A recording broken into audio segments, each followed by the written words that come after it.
విద్యలో భాగంగా కొఠారి కమిషన్ సమ్మిళిత విద్య గురించి తెలిపినటువంటి అంశాల్ని కూడా మనం ఒకసారి గుర్తు చేసుకోవలసినటువంటి అవసరం ఎంతైనా ఉంది.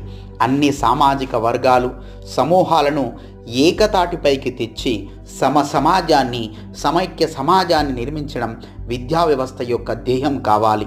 ఈ విధమైన చర్యలకు విద్యా వ్యవస్థ ఉపక్రమించకపోగా సామాజికంగా వేర్పాటు ధోరణులను వర్గ వైరుధ్యాలను పెంపొందించడానికి దోహదపడుతుంది. విద్యా వ్యవస్థ ఇలా వైరుధ్యాలకు తోడ్పడడం, వివిధ వర్గాల మధ్య ఉన్నటువంటి దూరాన్ని పెంచడం విచారకరం.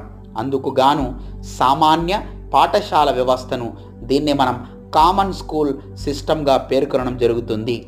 సో దీన్ని రూపొందించాల్సినటువంటి అవసరం ఎంతైనా